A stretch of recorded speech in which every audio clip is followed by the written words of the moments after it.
Israel और फिलिस्तीन के बीच एक बार और फिर से जंग छिड़ चुकी है। 1000 से भी ज्यादा रॉकेट और मिसाइलों को दोनों शहरों पर छोड़े जा चुके हैं, जिसमें तकरीबन 970 से भी ज्यादा लोगों की जानें जा चुकी है। इनफैक्ट इसमें कुछ मासूम बच्चे भी थे जो इस वार के शिकार हो गए। ये दो देशों के बीच का मुद्दा इतना कंट्रोवर्शियल है कि इसका इम्पैक्ट पूरी दुनिया पर पड़ रहा है, क्योंकि कुछ देश इजराइल को सही बोलकर इजराइल का सपोर्ट कर रहे हैं, तो वहीं कुछ देश फिलिस्तीन को सही बोलकर फिलिस्तीन का सपोर्ट कर रहे हैं। और इन दोनों देश के कंट्रोवर्शियल मुद्दों का शिकार वहाँ की आम जनता और मासूम बच्चों को होना पड़ता है। और ऐसा नहीं है कि इजराइल और फिलिस्तीन के बीच का ये जंग पहली बार हुआ है, बल्कि इन दोनों के बीच का जंग हजारों साल पुराना है। इवन ईसा मसीह के दौर से ये जंग चली आ रही है। अब इसमें जो मेन मुद्दा है वो ये कि इन दोनों देशों के बीच बार बार जंग होती ही क्यों ये दोनों देश एक दूसरे देश से इतना नफरत करते हैं, और क्या कहानी है अल-अक्सा मस्जिद की इस जंग में। आइए जानते और समझने की कोशिश करते हैं इन दो देशों के बीच के कंट्रोवर्शियल मुद्दों को।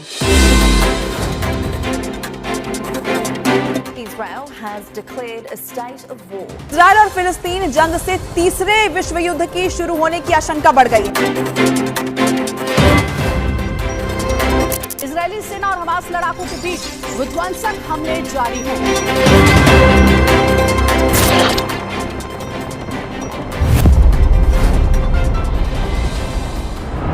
इस कंट्रोवर्शियल मुद्दे के बारे में बात करने से पहले फिलिस्तीन और इजराइल के नक्शे के बारे में थोड़ा डिस्कशन कर लेते हैं, ताकि दोनों देशों के बीच जो कंट्रोवर्सी चल रही है वो समझने में आसानी हो। तो आप ये जो स्क्रीन पर मैप देख रहे हैं, इसमें ये जो पूरा एरिया है वो इजराइल है, और जो छोटे छोटे ग्रीन डॉट में कुछ एरिया दिखाई दे रहा है वो फिलिस्तीन का एरिया है, जिसे वेस्ट बैंक के नाम से भी जाना जाता है। लेकिन इन एरिया में भी बहुत से ऐसे जगह है जहाँ पर इजरायली गवर्नमेंट ने अपना कब्जा कर रखा है। इस मैप को देखिए, इसके थ्रू और भी अच्छे से समझ आ जाएगा। तो ये पूरा एरिया इजराइल का है, ये फिलिस्तीन का, और ये पिंक कलर में जितना एरिया है इसी में इजरायली गवर्नमेंट ने कब्जा कर रखा है। उसके बाद यहाँ पर जेरूसलम है और यहाँ पर गाजा स्ट्राइप। अब जेरूसलम वाला जो एरिया है उसे इस पूरे विवाद का मेन रीजन माना जाता है, क्योंकि ये जो जगह है वो यहूदी, ईसाई और इस्लाम तीनों धर्म के लिए बहुत ही इंपॉर्टेंट जगह है, और ये तीनों धर्म के लोग इस जगह को अपना बनाना चाहते हैं, जिसके कारण इस जगह को लेकर कई बार जंग भी हो चुकी है। तो अभी तक मैंने आपको इजराइल और फिलिस्तीन के मैप के बारे में बता दिया, लेकिन अभी जो मेन सवाल है वो ये कि 7 अक्टूबर 2023 को फिलिस्तीन के एक ऑर्गेनाइजेशन हमास ने अचानक 20 मिनट के अंदर इजराइल के ऊपर 5000 रॉकेट से अटैक क्यों किए। तो इस अटैक के 3 रीजन हो सकते हैं। इसमें पहला रीजन ये है कि पिछले कई दिनों से इजराइल के द्वारा वेस्ट बैंक में, जो कि अभी फिलिस्तीन का एरिया है, वहां पर इजरायली गवर्नमेंट के द्वारा छापे मारे जा रहे थे, जिसमें कि फिलिस्तीन के 300 से भी ज्यादा लोगों की जानें चली गई। और यरूशलेम में जो अल-अक्सा मस्जिद है उसमें भी पिछले कई दिनों से इजरायली गवर्नमेंट के द्वारा रेड और फायरिंग की जा रही थी। पहले आप इस वीडियो को देखिए कि कैसे इजरायली गवर्नमेंट के द्वारा मस्जिद में फायरिंग की जा रही है।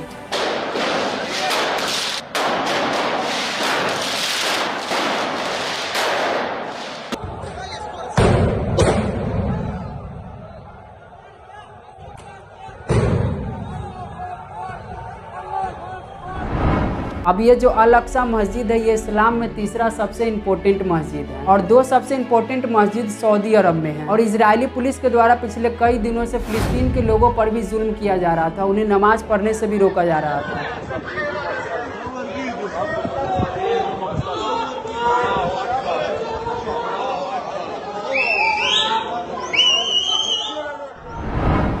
तो हो सकता है कि इन सबसे तंग आकर फिलिस्तीन के ऑर्गेनाइजेशन हमास ने इजराइल पर अटैक किया हो। उसके बाद दूसरा रीजन ये हो सकता है कि इजराइल की जो जनता है वो पिछले कई दिनों से इजरायली गवर्नमेंट के कुछ नियमों से नाराज थी और सरकार के खिलाफ प्रोटेस्ट डेमोन्स्ट्रेशन कर रही थी, जिसका फायदा उठाकर हमास ऑर्गेनाइजेशन ने इजराइल पर अटैक किया होगा, क्योंकि वहाँ की जनता तो ऑलरेडी वहाँ के सरकार के खिलाफ थी। तो ये दूसरा रीजन हो सकता है। और तीसरा जो रीजन है वो जियोपॉलिटिकल एक्ट भी है, और ये जो रीजन है वो अमर ज्वाला वेबसाइट के अकॉर्डिंग है। इसमें यह लिखा हुआ है कि ये जो अमेरिका देश है वो सऊदी अरब की सुरक्षा की गारंटी लेगा। इसका मतलब यह है कि कभी भी सऊदी पर कोई देश अटैक करेगा या फिर सऊदी को कभी किसी चीज का दिक्कत होगा तो अमेरिका उसका हेल्प करेगा। इसके बदले में सऊदी अरब की जो फिलिस्तीन को लेकर मांग है उससे सऊदी अरब को पीछे हटना होगा, क्योंकि पिछले कई दिनों से सऊदी अरब फिलिस्तीन की सुरक्षा को लेकर कई सारे सवाल उठा रहा है। अब इस बात में कितनी सच्चाई है ये तो पता नहीं, लेकिन अगर ऐसा कुछ एग्रीमेंट साइन हुआ अमेरिका और सऊदी अरब के बीच तो फिलिस्तीन पर अगर कोई देश अटैक करके कब्जा करेगा भी तो उस टाइम सऊदी अरब कुछ नहीं कर पाएगा। अब हो सकता है कि हमास ऑर्गेनाइजेशन ने सऊदी अरब का ध्यान अपनी तरफ खींचने के लिए अटैक किया हो ताकि सऊदी अरब इस डिफेंस पैक्ट को एक्सेप्ट न करे। तो ये 3 रीजन हो सकते हैं जिसके कारण हमास ऑर्गेनाइजेशन ने इजराइल पर 7 अक्टूबर 2023 को अटैक किया। लेकिन ये पहली बार नहीं है कि फिलिस्तीन और इजराइल के बीच ऐसा जंग हुआ हो।